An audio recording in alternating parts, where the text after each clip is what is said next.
Hali si ya kawaida ndani ya chumba cha mahakama Dar es Salaam katika kesi inayomhusu Tundu Antipas Lissu. Kesi ambayo ilisimamishwa kwa zaidi ya siku 165 leo ndani ya chumba cha mahakama. Watu ni wengi sana isivyo kawaida. Kuna viongozi ambao wengi walidhani wangekuwa wapinzani wa Tundu Lissu na wafuasi wa Samia Suluhu, lakini sasa cha kustaajabisha wameonekana ndani ya chumba cha mahakama kumsapoti Tundu Antipas Lissu. Viongozi wengi waliowahi kumtumikia Samia Suluhu leo wameonekana ndani ya mahakama wakijumuika na viongozi wa Chadema kumtetea Lissu na kumpa sapoti. Ni viongozi gani hawa na nini kinaendelea leo mahakamani, na ni kina nani hasa maarufu wameweza kuhudhuria kesi hii na kumsapoti Tundu Lissu?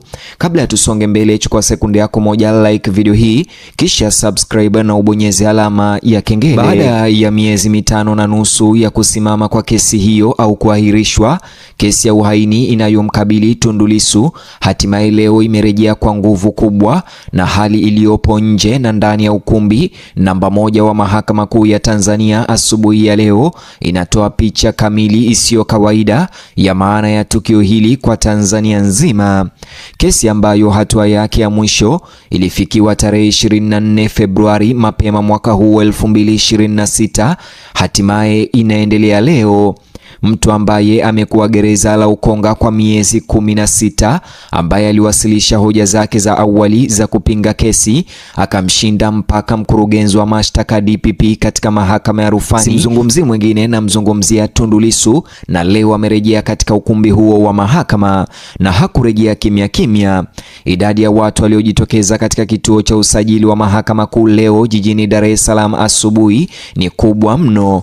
Viongozi wa ngazi za juu wa Chadema walifika kwa wingi, akiwemo makamu mwenyekiti bara John Heche ambaye ametumia miezi kadhaa akikabiliana na madai ya kufuatiliwa na vyombo vya usalama, akikumbwa na msiba wa kifo cha dereva wake mkoani Kigoma na kuzorota kwa afya ya mama yake kutokana na hofu juu ya usalama wake. Vilevile katibu mkuu John Mnyika ambaye siku chache zilizopita alikanusha hadharani kuwepo kwa mazungumzo rasmi ya maridhiano na serikali na kuiomba Tanzania iombe sana afya ya Lissu, naye pia amekuwepo ndani ya chumba cha mahakama mapema leo.